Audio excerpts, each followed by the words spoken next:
kapamilya, Lunes, Setyembre 22 taon 2014, nakatutok na kamo sa radyo Sinjaryo kan mga amay magmata. Hoy, Lunes, mga kapamilya, puna naman kan panibagong semana, matapusan kasi ributan o nagpapadagos pa? May hangover pa mga Medyo. kapamilya ta kampanya Francia Fiesta. Oo nga. Tsaka may abangan pa sila itong caravan sa Saturday. That's right, 27 na mga kapamilya, abangan yan. Digdi sa storya tango yan na pagkaagay ribala kita sa loob ng 45 minutos, nasiksik sa mga bareta asin impormasyon. Bati yun minguna ka mo, ninsarong. Marinaaga, kapamilya!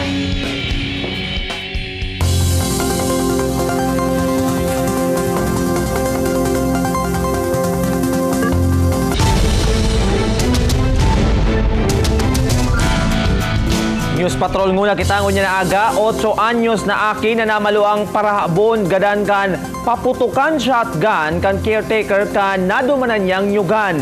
Duang menor de edad na kaibanan kan biktima, ligtas, sospek, arestado. Yan sa News Patrol ni Kate De Lovieres. Makulog ko sa ginawa, di ko lang pumapunta. Pilit inaako ni Tatay Onesto Candelaria na diin niya na makakaibanan pa ang 8 anyos niyang aki na si Ricky. Nagadan si Ricky matapos mabadil sa barangay Binalay, Tinambak, Camarines Sur, kasuod mang hapon. Dali-daling nagpuli hali sa trabaho si Tatay Onesto kan mabaretaan ang pambabadil, dangan naabutan na sanang nakabulagta asin duguan ang aki sa sarong kanyugan. Pinurbaran paninda ining darahon sa ospital, alagad gada na ini. Sabi sa kuya, payuning napadilin sa aki mo, si Ricky. Pinaputan ko po si aki, yaw na po dumasaran ni Kansalo, takin na po kang manugang ko. Sa investigasyon kan pulisya, basang na naglaog sindariki kay baan duwang kakawat na nag-eedad 15 anyos sa Sarong Coconut Farm sa barangay Binalay. Sinitar subuot ang mga aki kan caretaker na si Romeo Darilay na pigsahutan ang mga ini na naghahabunin mga niyog. Pinaputukan subuot ang mga ininin badil kan magpurbar magdulag. Pinaputukan niya ang mga itong pag-iriba kan biktima na naging kausangani para itong biktima mismo tamaan kay itong bala. Naaresto si Darilay na nanindugang aksidente ang pangyayari. Na-recover man ang ginamit kaining shotgun. Sa imo itinutok si Badil? Sa baba po. Sa baba? Oo. Siguro po, pag paputuki ko, tinamaan po si Aki. Makulog sigun ki Tatay Onesto na masahutanin pangahabunan sa iyang aki. Alagada ako una sa nasubuot ninda ang alok na areglo kan kag sadiri kan Coconut Farm. Pero sabi kan pulis, maatubang man giraray sa kasong may kinaaraman sa child abuse law asin posible man magsaangat panin kasong frustrated murder ki Darilay ang duwang aki na nakaligtas sa pambabadil. Kate De Lovieres, ABS-CBN News.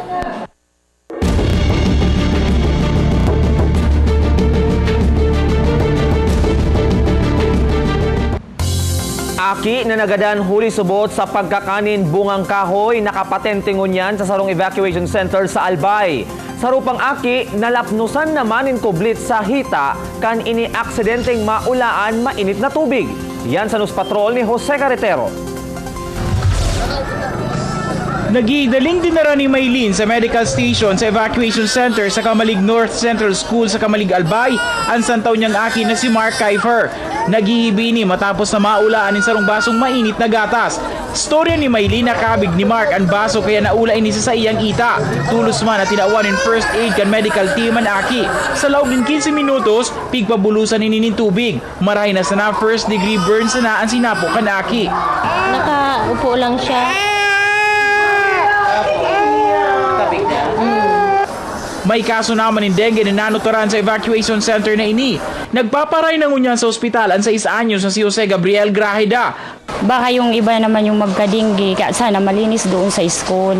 Mukha naman hong walang chance ang magkaroon dito sa evacuation center kasi nakuha niya yung nakagat siya ng lamok nung siya ay nandun po sa lugar nila.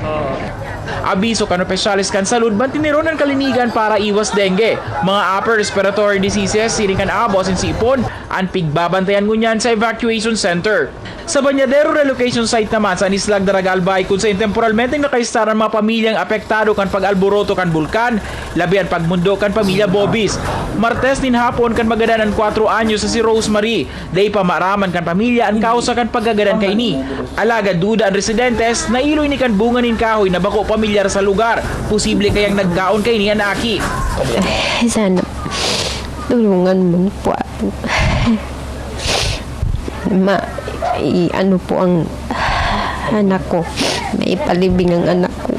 Dapat tigdi na nakaistar ang mga pamilyang ini alagad hulit sa banyadero ang sa inang kabuhayan, mabaralik man giraray ang mga ini ang kaso matapos na ang pag-alboroto kan bulkan. Jose Carretero, ABS-CBN News. Mientras tanto, sabi kan DA, lampas sa 2 bilyong piso ang destroso sa agrikultura kan magkasunod na bagyong Luis asin Mario. Mga paruyan ang pinaka naapektuhan na uminabot sa 53,000 na toneladang bagas ang nasayang na abot sa 934 million pesos ang kantidad. Suminunod ang maisan na nasa 11,000 toneladang mais ang nasayang, abot naman sa 150 million pesos ang kantidad. 41 million pesos ang kantidad kan gulayan asing prutasan na nadistroso, mantang 15 million pesos naman sa pagsisira. Pinakahababa ang distroso sa livestock na abot sana sa 2 million pesos. Nilalauman na posibleng igawang pag-aumento sa presyo kang mga agricultural products pero ma-maintain ta siguro itong sa livestock, itong manok, itong baka, tsaka karning urig. Well, ilinguntayan ta sa Libon Albay lang, igwa kitang reported na mga nalantop ng tubig na mga gulayan na kuta maani na. So, arog dyan din sa Milaor, Camarines Sur. Talagang maani na itong mga umahan duman. Sayang. Pero all of a sudden nawara. Pero sana yung tabang manggiraray kang gobyerno mamati kan sa tuyang mga kapamilya asin makabawi pakatapos kay ni. pero sa araw kaining nilatag na kan DA ang distroso, siguro naman nasa process na sinda, nasa stage na sinda kung ano na itong mga posibleng maitabang. Actions kasi na-identify na ninda So, Kaya dapat talaga, no? May mga alternatibo na pangkabuhayan na, kumbaga, sa to mga kapamilya na natatamaan ng mga arog kaini, dapat iko sidang alternative na pinagkukuhanan ng income. Tangani sa mga oras na arog kaini, di man, kumbaga, masyadong mati ang sakit. Ngayon naman mga kapamilya Ramontan, magiging kabugtakan kan panahon kay Sir Melvin Almuela na sa linya ng telepono. Marahay naga, Sir Melvin. Marahay na pagkaga po. Uninang sa tuyong update sa kamugtakang kang panahon, southwest monsoon o habagat ang nakakapekto sa pinakapurong parte ng Northern Luzon, mantang digdi sa Kabikulan, makaka-experience siya ng bahagyang mapanganuron sagkod sa mapanganuron na kalangitan na iguang pulo-pulong paguran o pagkikilat pagdaguldol. Ang duro sa moderato sagkod kung minsan makusog na haling sursulnupan ang mamamatian. Ang mga pag-along kang kadagatan sa Kabikulan magiging moderato sagkod kung minsan maalon. Temperatura pigalauman sa antas poon 25 sagkod 31 grado sentigrado asin ang aldo ay nagsirang kasubagong alas 5:34 ning pagkaga. Masulnupat yan na alas 5:42 ning pagkahapon. Philippine Standard Time pasado ng alas 6:34 ning pagkaga. Unis Melvin Almuela kang Pag-asa DOST Legazpi, Marhay na aga. Sir Melvin, may nakabandera po bakit ng gale warning? Sa ngunyam po, mayo man kitang nakabandera na gale warning sign manaparte kang Kabikulan. Okay, salamat Sir Melvin Almuela sa weather forecast na yan. Sa ibang istorya po, pigpaparecall kan Toyota USA ang 20,000 na sasakyan. Kabali digdi ang 2015 models kan Lexus RX, 2014 models kan Toyota Avalon, Camry, Highlander as in Sienna. Sigun sa Toyota USA, kadaklan na auto na ipabakal sa USA, alagad may mga naipadaraman sa ibang nasyon. Rason kan recall sigun sa kumpanya ang salang pagka-welding sa fuel pipe kan sasakyan na posibleng magkausanin leak. Mayo pa man subot na aksidente huli sa mga modelong nasabi, alagad preventive recall na ang pigigibo kan kumpanya.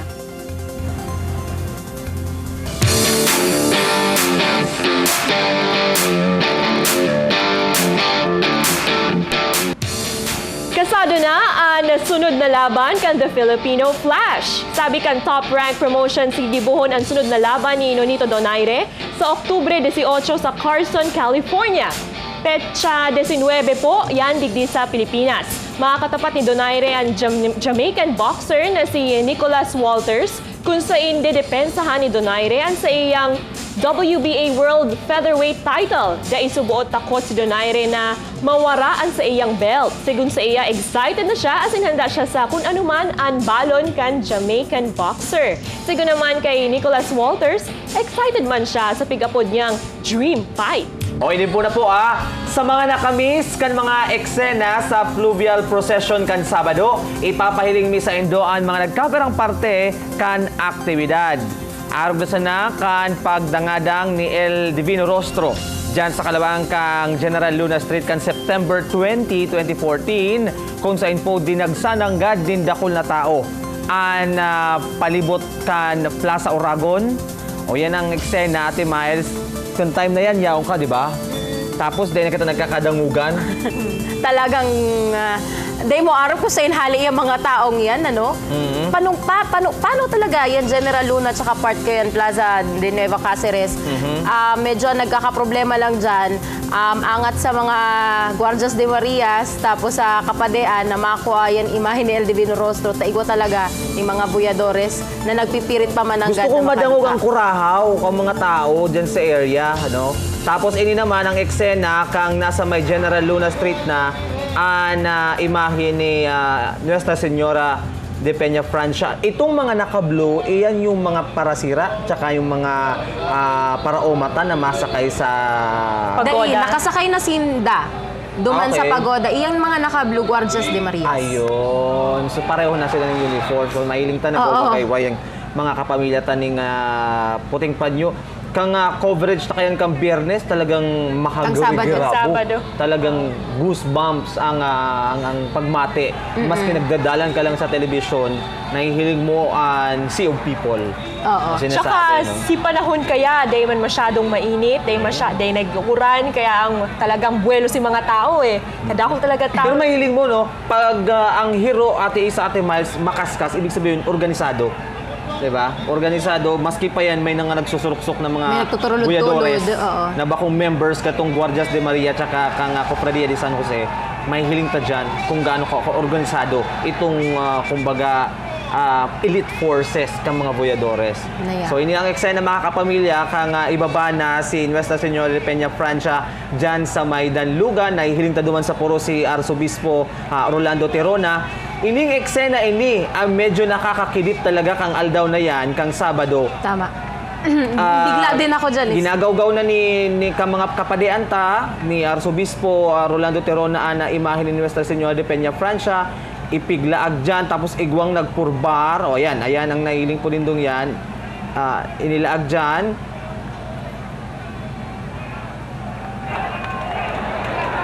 Asin may mga buyador na nagpipirit pang magsakat ng nganing makakapot Makaduta. sa imahe ni Nuestra Señora de Peña Francia na haros ikahulog pa ni Arzobispo Tirona kang mga panahon. Maray na lang day na dagos. Nakakakidip. Diyan sa panahon na yan, hinagad na ni Arsobispo Tirona na magkalma mga tao asin para maitaw niya itong bendisyon. Ayun.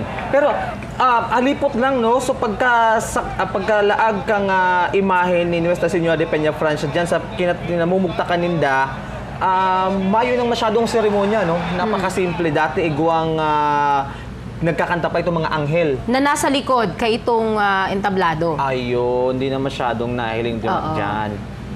Asin sa ikaduwang pagkakataon po mga kapamilya, liwat nakalunad sa pagoda ni Inaan kay Banang Tang si Eric Baldo. Kasabay niya digdi kan Sabado ang piling paraoma asin mga parasira. Yaon man ang debotong aktor na si Jaime Fabregas na sarong na genyo. Uyan sa iyang storya.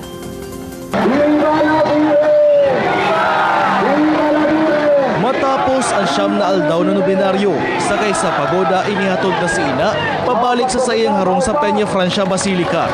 Tirarom ang tubig kan Bicol River kaya magayon ang naging dalagan kan pagoda. Dahilan man sa rarom kan tubig, kinaipuhan na ibabaan imahe kan El Divino Rostro asin inang Peña Francia dahilan tama-tama ini sa irarom kan Panganiban Bridge. Viva la Virgen! Ini ang kurahaw kan mga tao kan makalampas sa tulay.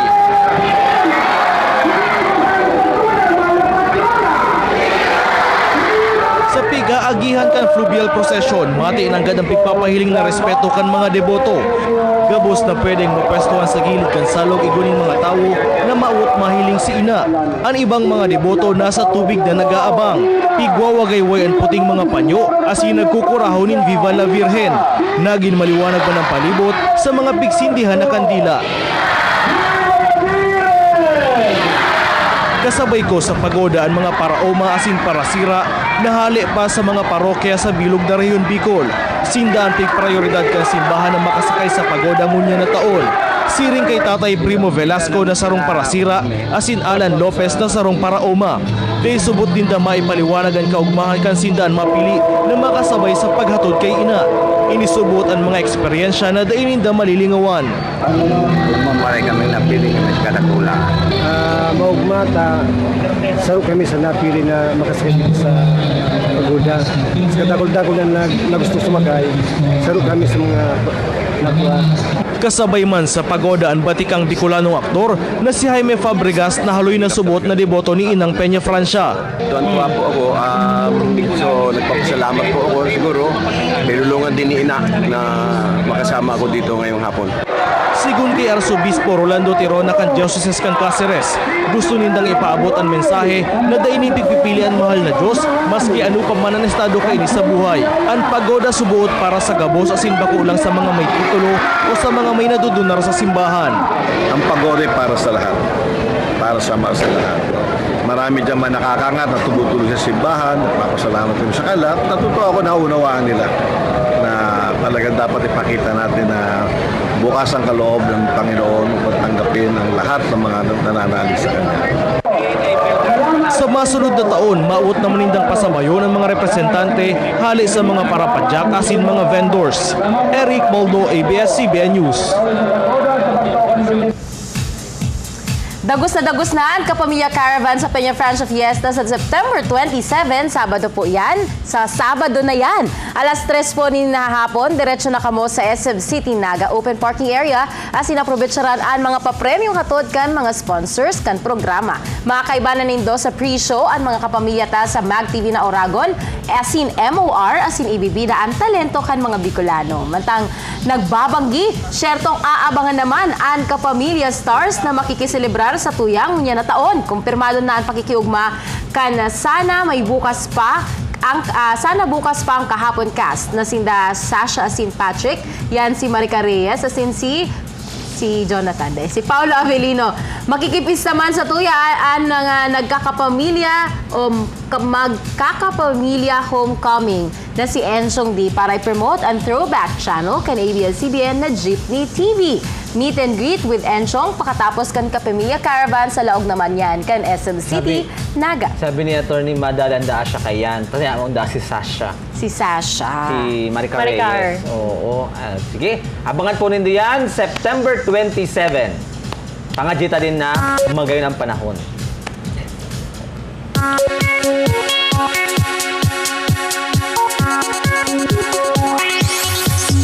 Sa mga fans kan Jadine, igong Jadine sinasabi nila Jadine, ang iba Jadine.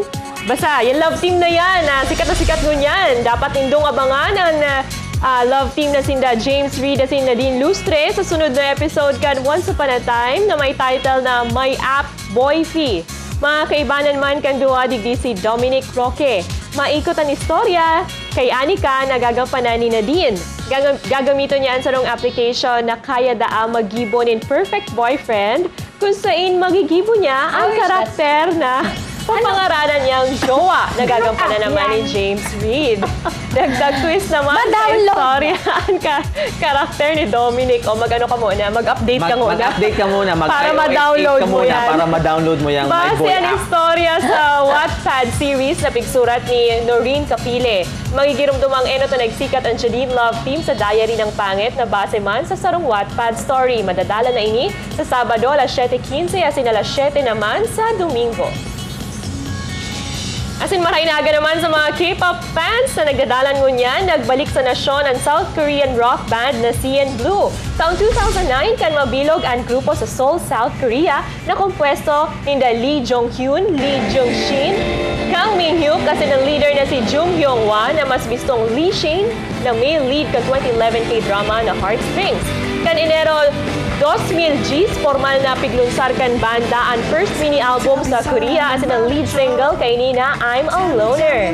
Asinuya pa mga kapamilya, ngunya na Oktubre na ang 2014 o 2014 World Tour ni Lee Min-ho na apodong Re Min-ho na pinalipot na Reboot Min-ho. Sa concert na ini, subuot may hiling ang mga fans ang bago asin kakaibang estilo ni Lee Min-ho sa iyang concert performances. Sa China mapo na Lee Min-ho Tour, saka malibot po sa iba pang nasyon sa Asia. Huli sa kasiributan, darakan estado kan Bulkang Mayon, ipinangapudan ngunyan kan pamayo kan brigada ni Army na nakakasakop sa Albayan ceasefire entre New People's Army. Ginibuan pahayag, kasabay kan medical mission na ginibo rin sa evacuation centers matapos may report ang mga kaso ni nagkakahilang na mga pigdakit. Yan sa News Patrol ni Jose Carretero.